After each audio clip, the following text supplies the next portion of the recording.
அப்படி கொலவருக்கும் இறைவனாகிய சிவபெருமான் ஈரேழு 14 உலகத்தை இறைவன் படைத்து 224 புவனங்களையும் ஆண்டவன் படைத்தார்.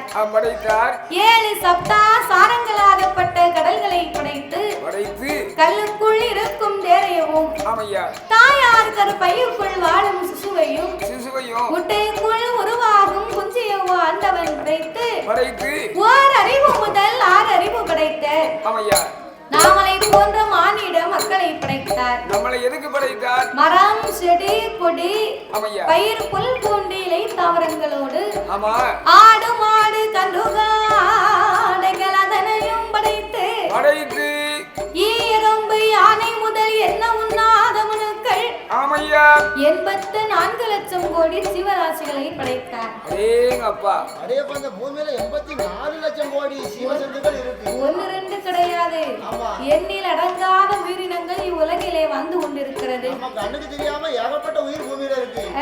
அன்னைக்கு என் பொண்டாட்டி கூட்டு வைக்கணும்னு உருளைக்கிழங்கு அவிச்சா. சரி, உருளைக்கிழங்கு அவிச்சு தண்ணியை சூட்டோட வெளியே கொண்டு வடி கட்டுவாங்க அப்படின்னா நான் வெளியே கொண்டு வடி கட்ட பாத்தீங்கன்னா சூட்டோட வெண்ணிய 10-20 எறும்பு செத்து மடிஞ்சு போச்சு. ஐயோ, அல்லாது கிடக்கி செத்து. அப்ப நம்ம கண்ணுக்கு தெரியாம ஏகப்பட்ட உயிர் கொண்டு ஊத்துறேன்னா எறும்பு சாவாம என்னையா செய்யும்? நான் இடத்த கண்டு அதுல எறும்பு இருக்குன்னு 20 உயிரை கொண்டுட்டிய பாவி. 25க்கு மேல இருக்கும். வெளியே சொன்னா பிரச்சனை ஆகி போகுது. அப்படியே அவன் மேல கேஸ் போட்டுருவாங்க. ஆமா, நம்ம கண்ணுக்கு தெரியாம ஏகப்பட்ட உயிர்கள் ஆழ்ந்தது. அப்ப இவ்வுலகத்திலே ஆண்டவன் எப்பேற்பட்ட உயிரினங்களை படைத்து இதற்கெல்லாம் முக்கியமாகவே 3 உலகத்தை படைத்தார். அது எந்த உலகம் அல்ல? அதலை, சுதலை, ஆதி பாதாள உலகம். ஆமா, தவளை முதல நண்டு. தவளை முதல்ல எல்லாம் தண்ணிக்குள்ள இருக்கும்யா. சரி, அதலை, சுதலை, ஆதி பாதாள உலகம்னா சரி, என்னது? அதலை, சுதலை, ஆதி பாதாள உலகம்னா என்னென்ன? அதான் தெரியல. அதலை என்று சொன்னால் அது ஆகாய உலகம். சுதலை என்று சொன்னால் நாமல் அனைவர்களும் வாழக்கூடிய இந்த மத்திய லோகம். ஆதி பாதாள உலகம் என்று சொன்னால் என்ன? நாமளுக்கும் கீழே ஓர் உலகம் உள்ளது. அப்படியா? அப்பேற்பட்ட ஆதி பாதாள உலகத்தில் என்னையா? அசுர அரசர் குலத்துக்கெல்லாம் தலைவனாகப்பட்டவன் யாரையா? ரிஷிமுகா வர்ணனு ரத்த கன்னியால் பெற்றெடுத்த திருமகன். அவன் பெயர்தான் வல்லரக்கராட்சுதன். வல்லரக்கனா நல்லரக்கனா? அப்பேற்பட்ட அந்த வல்லரக்கராட்சுதனை என்னையா? வல்லரக்கராட்சுதன் தான்.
அவன் பகவானை நினைக்கவில்லை, பஞ்சாட்சரம் பூசவில்லை.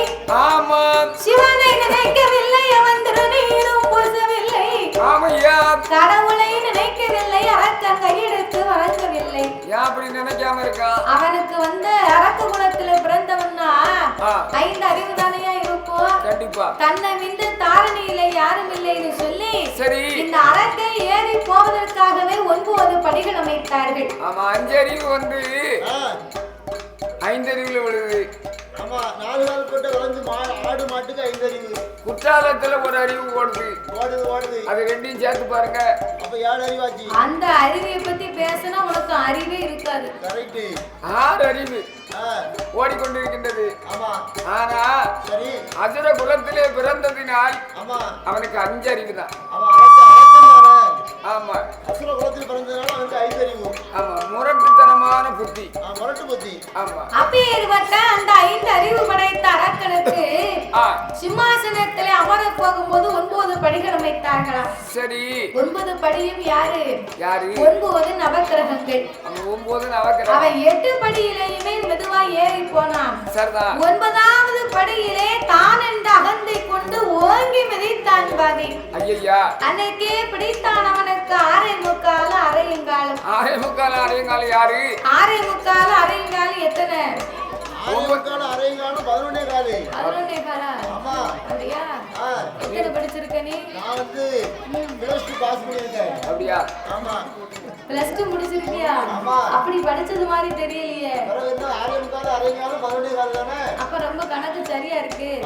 அப்ப அவர்ட்ட காலு. ஏ தாத்தா, சொல்லுப்பா. 6:45 அரையங்கால எத்தனையா? 9:45. 9:45. ஆமா. அது அப்பவே முடிஞ்சு போச்சு.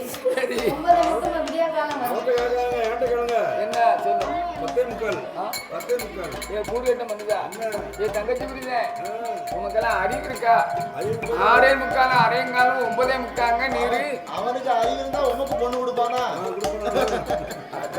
சரி. அவன் அறிவு இல்லாம உனக்கு பொண்ணு கொடுத்துட்டு நீ அவனுக்கு கேவலப்படுறான். ஆமா. சேர்ந்து 6:45 அரையங்கால அவன் 7 நாட்டு சனியம்யா. அப்படி சொல்லு. ஏழையவன் பிடிக்க போறான். ஏழையவன் பிடிக்க போறான். இருப்பிடத்தை கிளப்ப போறான். சனியனவன் பிடிக்க போறான். சண்டால வல்லரக்கன். ஏழையவன் பிடிக்க போறான்.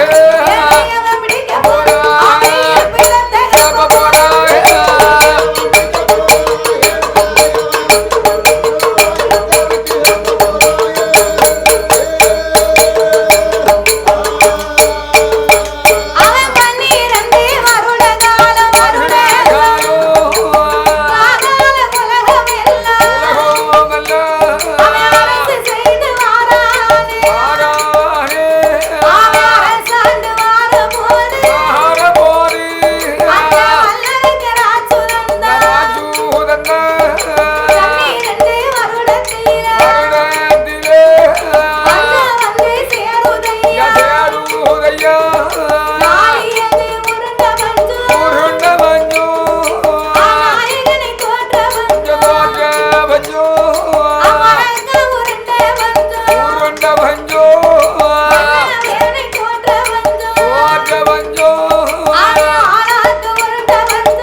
அடே மந்திரி, நான் இந்த நாட்டுக்கே ஒரு அரசன்.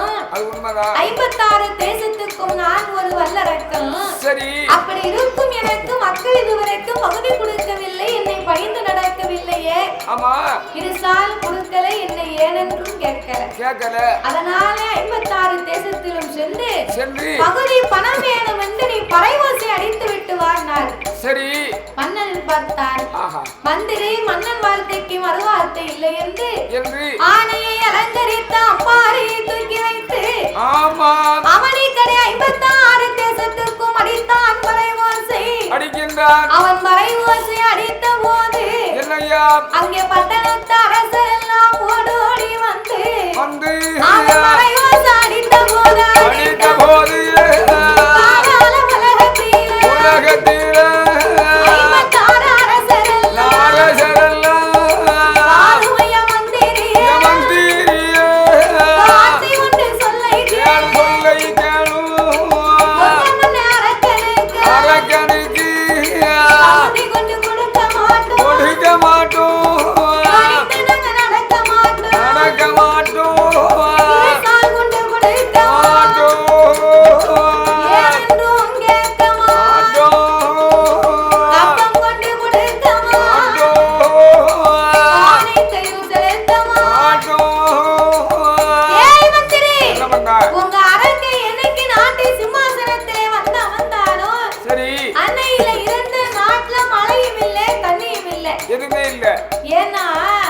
இந்த அரக்கை வந்த நாளையிலிருந்து 56 தேசத்திலும் இருக்கக்கூடிய அத்தனை கோவிலையும் இழுத்து அடைக்க சொன்னான். அதான் கோவில் இல்லாத ஊர்ல குடியிருக்க கூடாதுன்னு சொல்லுவாங்க. சரிதானே? கோயில் இல்லாதது சுடுகாட்டுக்கு சமம் என்று சொல்லுவார்கள். கண்டிப்பா. கோயில் எல்லாம் எடுத்து அடைச்சிட்டா நாட்டுக்குள்ள நாட்டு மக்கள் நல்லா இருப்பாங்களா ஐயா? இருக்க மாட்டாங்கல்ல, இருக்க மாட்டாங்கல்ல. அப்போ இந்த அரக்கனாகப்பட்டவன் அத்தனை பேர்களுக்கும் நாட்டுக்குள்ளே பஞ்சம் வந்த காரணத்தால யாருமே அரக்கனுக்கு பகுதி பணம் கொடுக்க மாட்டோம், பணிந்து நடக்க மாட்டோம் என்றார்கள். அதை காட்டிலும் இந்த அரக்கனுடைய அப்பா, என்ன அரக்கனுடைய அப்பா விஷயமுகாவர்ணன் இருந்த காலத்திலே சரி மாதம் 1 மழை பொழிந்தது, வருடத்திற்கு 3 பூ விளைந்தது. ஏன்னா அவர் ஒரு அசுர அரக்கர் குலத்தில் பிறந்தாலும் சரி அவருடைய ஆட்சியிலே நீதி இருந்தது, நேர்மை இருந்தது, மக்களிடையே தயவுதாட்சணை இருந்தது.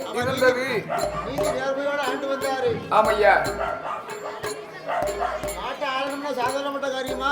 காரியம் இல்ல. நாட்டை ஆளணும்னா முதல்ல முகராசி வேணும். கண்டிப்பா முகராசி இருந்தா தான், ராசி இருந்தா தான் மழை பொழியும். அதேதான், மழை பொழிஞ்சா தான் பூமி செழிக்கும். பூமி செழிச்சிருந்தா எல்லாரும் மன்னனை பார்த்து புகழோதி பாடுவாங்க, பெருமையா பேசுவாங்க. அப்போ இசிமுக வந்து ஆண்டு வரக்கூடிய காலத்துல சரி நல்ல மாசத்துக்கு 3 மழை பெஞ்சிருக்கு. நாட்டுக்குள்ள நல்லவங்க இருந்தா தானே மழை வரும். இப்பவும் மழை பெய்யுதுன்னா என்ன மாதிரி ஊருக்கு 10 பேருக்கு போய்தான் நாடு உருப்படும்.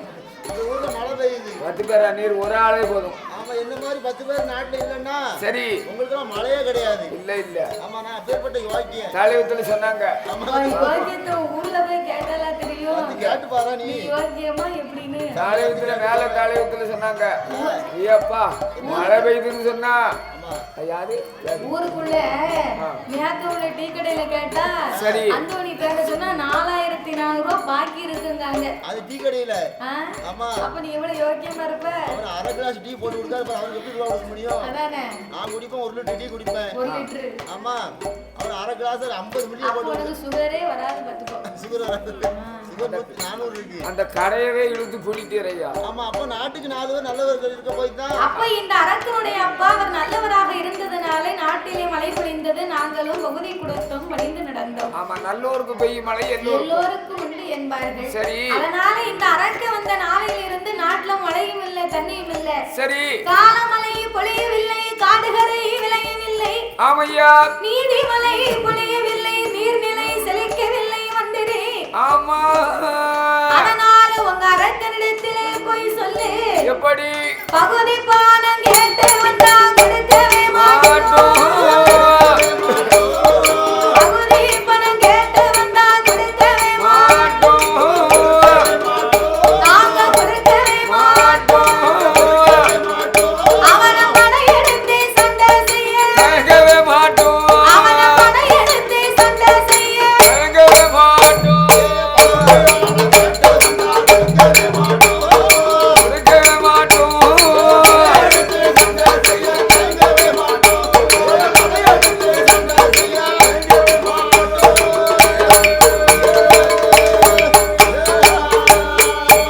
ஏப்பா இருசால் பணம் கேட்டு வந்தா கொடுக்கவே மாட்டோம். நாங்க கொடுக்கவே மாட்டோம்.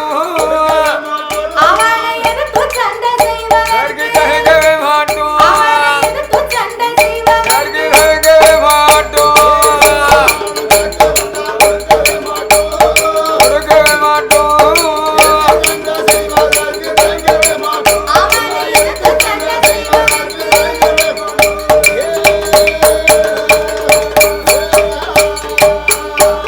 ஏடா கிஸ்தி பணம் கேட்டு வந்தா கொடுக்கவே கொடுக்கவே அவனை கட்டி வைத்து சண்டை செய்ய. அவனை கட்டி வைத்து சண்டை செய்ய. கேட்கவே மாட்டோம்.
பாப்போம். சண்டையிலே செவித்தவன் பகுதியை வாங்கிட்டு போட்டோம்.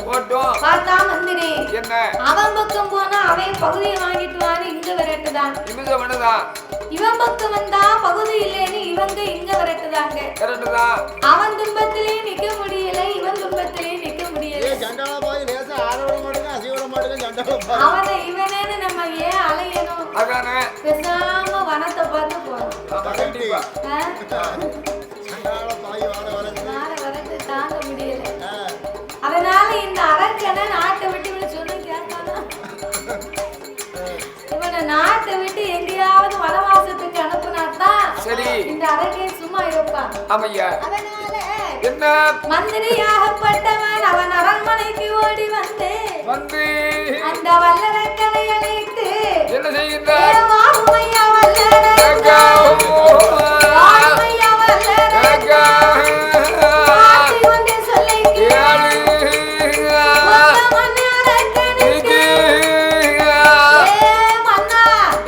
பகுதி பணம் கேட்டு போனே உங்க மன்னனுக்கு பகுதியே தர முடியாதுன்னு சொல்லிட்டாங்க. கிஸ்தி பணம் கேட்டு போனே உங்களை கேவலமா பேசுதாங்க. அதனால நம்ம படையை திரட்டி நம்ம சண்டைக்கு போனோமா? நம்மகிட்ட எந்த வடை இருக்கு? வடை உனக்கு விளையாட்டாலும் கொடுப்பாங்க. இல்ல வடைய போற திரட்டி நான் படையை திரட்டுனா இங்க வடையை திரட்டுறதுக்கு நிக்காரு. வடை தீபாவளிக்கு போட்டு முடிச்சாச்சு. வடையை விளையாட்டாலும் ஒரு கால் கேட்காது. சரி வடை உனக்கு விளையாட்டாலும் சாம்பார் சட்னி இட்லி பூரி வச்சு கொடுப்பாங்க. நல்லா சாப்பிடு. அப்படியா? பொங்கலுக்கு ஆள் கிடக்கண்ணாச்சு. நீங்க வேற நாளைக்கா பொங்கல்? அந்த பொங்கல் சாப்பிடுறது பொங்கலே கொடுக்காதுங்க. பொங்கல் அன்னைக்கு நீ சாப்பிடும். நாளைக்கு பொங்கலுங்க வீடு வெண்ணை அடிக்கல, ஒண்ணு வெண்ணை அடிக்கல. அடே மந்திரி, என்னை பார்த்து வருவே சண்டைக்கு வர சொன்னாரா? ஆமா, திரட்டுடா நம்ம படையில் சண்டைக்கு போவோம். நம்மகிட்ட எந்த படை இருக்கு மன்னா? சண்டைக்கு போனோம்னா நம்ம கிட்ட படை இருந்தா தானே நம்ம சண்டைக்கு போகலாம். கண்டிப்பா ஆனப்படை, குதிரைப்படை, ஒட்டகப்படை இதெல்லாம் ஒரு காலத்துல இருந்துச்சு. சரி, ரொம்ப விலமா இருந்துச்சு. ஆமா, ஆனா இப்ப வந்த பஞ்சத்துல என்ன வரக்கூடிய படையெல்லாம் சாப்பாடு இல்லாம இத்து போயிருக்கு. ஒரு படைகளும் ஒரு இடத்துல இருக்கு. ஆனப்படை என்னாச்சு? ஆனப்படை வந்து தெரு தெருவா வசூலுக்கு விட்டாச்சு. அப்ப குதிரைப்படை மெட்ராஸ் வடக்கு சென்னையில ஸ்விமிங் பூல்ல ஓடுது. அப்ப வேற என்னதாயா படை வச்சு? ஒட்டகப்படை மணல்ல ஓடிக்கொண்டிருக்கின்றது. இப்படி ஒவ்வொரு படைகளும் அப்படியே இத்து போச்சு. இப்போ மந்திரி இப்போ நம்ம கைவசம் எந்த படை இருக்கு? ரெண்டு படை இருக்கு. ரெண்டு படை இருக்கா? ஆமா, அது போதுமே. ஒன்னு சாப்பாட்டு படை, அதை வச்சு ஒண்ணும் செய்ய முடியாது. அப்படியா? ஆமா. இன்னொரு படை இருக்கு. என்ன படை? அதுதான் மூட்டை படை. மூட்டை படையை வச்சு ஒண்ணும் செய்ய முடியாது. மூட்டை படையை தீயத்தான் வைக்க முடியும், வேற வழி இல்ல. தீய வச்சாலும் மாறி மாறி வந்துகிட்டே தான் இருக்கும். அதனாலயே மன்னா வல்லரக்கா அரக்கா நாம சண்டைக்கு தான் போனோமா? சண்டை பட நமக்கு இல்லை, நாம யுத்தத்துக்கு போனோமா? இந்த பட நமக்கு இல்லை, பள்ளத்துக்கு தான் போனோமா? பட நமக்கு இல்லை. மன்னா வல்லரக்கா சண்டைக்கு போனுமானா சைனிகள் கிடையாது, இல்ல யுத்தத்திற்கு போனுமானா யுத்த படை கிடையாது மன்னவா. ஆமா, அதனால் ஒரு மனிதனுக்கு ஆயுதத்திலே சிறந்த ஆயுதமே என்ன தெரியுமா? பெரிய வாளெல்லாம் இல்ல, வாளால ஒரு மனிதனை வெட்டத்தான் முடியும், வாழ வைக்க முடியாது. அதை விட சிறந்த ஆயுதம் என்ன ஆயுதம்? குத்துக்கம்பால குத்தத்தான் முடியும், அவரு செத்து போயிடுவான். அதனால ஆயுதத்திலே சிறந்த ஆயுதமே பொறுமை என்கின்ற ஆயுதம். பொறுத்தார் இந்த பூமியால் வார் என்று சொல்லுவார்கள். அதனாலே பொறுமை என்பது கடலிலேயும் பெரியது என்று சொல்லுவார்களே மன்னா. அதனாலே சற்று தாங்கள் பொறுமையாகவே இருந்து அதாவது ஒருவன் நம்ம எதிர்த்து நிக்கிறான்னு சொன்னா சரி, ஒண்ணு பணம் இருக்கணும், இல்லைன்னா 10 சனம் இருக்கணும். ரெண்டுமே இல்லைன்னா என்ன செய்ய முடியும்? ஒண்ணும் பண்ண முடியாது, ஒண்ணும் செய்ய முடியாது. அதனால நம்மளை எதிர்த்து வாராங்களையானா நம்ம கிட்ட அதுக்கு தகுந்த ஆயுதம் நமக்கு வேணும்னா. அதனால நீங்க என்ன செய்யணும் தெரியுமா? என்ன செய்ய வேண்டும்? ஆண்டவனாகிய சிவபெருமானை எண்ணி எட்டாத மலையிலே யமகிரி பர்வதத்திலே சென்று ஆருணிய வனத்திலே நீங்கள் அரும்பெரும் ஆமா 5 விரலுக்குமே நீங்கள் அக்கினி வரங்களை வாங்கி ஆமையா தாங்களே இந்த உலகத்தை ஆளலாம் அல்லவா ஆமா மந்திரியின் வார்த்தை கேட்டு என்னையா அப்படியே நல்லதென்று நல்லதென்று அப்படியே நல்லதென்று நல்லதென்று அந்த வல்லரக்கராஜுதந்தா ராஜூதந்தா என்ன செய்யுவானோ செய்யுவான தவக்கோலம் தான் எடுத்தார் நான் எடுத்தார் தலைய முட்டை தான் அடித்தார் நான் சன்னியாசி போல் கோலம் கொண்டார் கோலம் கொண்டா ஆவி நல்ல உடையணிந்து உடை அணிந்து முத்திராட்ச மாலை போட்டார் மாலை போட்ட ஆயிரம் மூலம் கம்பம் கொண்டு கம்மம் கொண்டு கொண்டு ஆண்டவங்கள் செய்ய போறார் செய்ய போறா ஆண்டவங்கள் செய்ய போறார் செய்ய போறா கம்பம் கொண்டு கம்பம் கொண்டு கம்பம் கொண்டு ஆண்டவன் செய்ய போறான் ஆண்டவன் செய்ய போறான்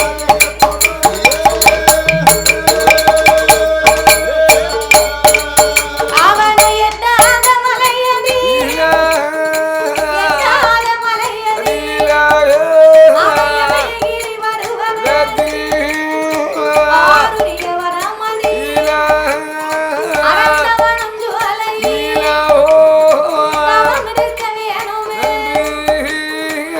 எட்டாத மலையிலே யமகிரி பர்வதத்திலே சென்று சரி ஆருடைய வரத்திலே அரந்தவனம் சோலையிலே ஆமையா ஆலமரத்தின் அடியிலே தவ பொருட்களை இறக்கி வைத்தான் ஆஹா இந்த அரக்க வரும்போது என்னய்யா அவனை போக வேண்டாம்னு சொல்லி எத்தனையோ ஆகாத சகுனங்கள் எல்லாம் வந்து கொண்டே இருந்தது இருந்தது கண்ட சகுனத்தை எல்லாம் காலால் தள்ளினான் ஆமா பார்த்த சகுனத்தை பாவியவன் அறியவில்லை ஒரு ஆள் வெளியே வரும்போது அம்மா செந்தலை கருடனை கண்டால் கண்டால் சென்ற பொருள்கள் நமக்கு திரும்பி வரும்னு சொல்லுவாங்க வரும்னு சொல்லுவாங்க காகம் வலம் போகணும் நான் வரம் போகணும் கருங்குருவி இடம் வரணும் இடம் வரணும் இப்பேற்பட்ட சகனத்தை கண்டா கண்டால் ஒரு பால்காரியை பார்க்கலாம் பார்க்கலாம் ஒரு மோர்காரியை பார்க்கலாம் மோர்காரிய வெத்தலை கட்டை பார்க்கலாம் பார்க்கலாம் நல்ல சகனம் ஆமா ஆபத்தி கட்டு ஆகாது அவத்தி கட்ட ஆகாது ஆகாது வந்துச்சுன்னு சொன்னா ஆகாத சகனம் ஆகாத சகுனம் அதே மாதிரி காக்கி சட்டை வரக்கூடாது வரக்கூடாது காக்கி சட்டை வந்தா கையில விலங்கு மாட்டிடுவாங்க வீட்டை விரம் போட சொல்லணும் வரும் என்ன எப்படி சொல்றாரு ஆ, பூனை வரக்கூடாது பூனை வரலாம் வீட்டு பூனை வரலாம் பூனை வந்து சரி. வலம் பாயக்கூடாது வலம் பாயக்கூடாது இடம் பாயலாம் இடம் பாயலாம் அப்படி பாஞ்சா நல்ல சகனம் ஆமா ஒத்த கிழவியானபடி தும்மல் போடக்கூடாது கூடாது கூட 2 தும்மல் போடணும் நீ என்னென்ன சகுனம் எல்லாம் ஆகாதுன்னு சொன்னியோ சரி அத்தனை சகமும் அரக்கனுக்கு முன்னால் வந்தது ஆஹா எங்க தெருவில் ஒருத்தி இருக்கா ஆ, அவன் எதிர்த்தால வந்து நம்ம போகும்போது எதிர்த்தால வந்துட்டான்னா என்ன அன்னைக்கு கதை நடந்த மாதிரி தான் அப்படியா எந்த குறை காங்காம விட மாட்டான் அப்படியா ஆமா அவளை பார்த்தா நம்ம வரணும் சரி அதனாலே ஆகாத நேரமாச்சு அரக்கனுக்கு அமடு வரும் காலமாச்சு சரிதான் அவன் எட்டாத மலையிலே யமகிரி பர்வதத்தில் என்னய்யா தவ பொருட்களை இறக்கி வைத்தான் சரி குளித்து நீராடினான் காவி உடை அணிந்தான் அணிந்தான் நெத்தியிலே பொட்டு வைத்து சரி நெத்தியிலே பட்டையடித்தான் மத்தியிலே செந்தூர பொட்டு வைத்தான் ஆமையா ஆண்டவனை எண்ணி நாமல் தவச்சாலை அலங்காரம் செய்ய வேண்டும் என்று வேண்டும் என்று அவன் எப்படி அலங்கரித்தான் எப்படி ஐயா சாந்தே கொண்டு மெல்ல தரை மேலே சாந்தே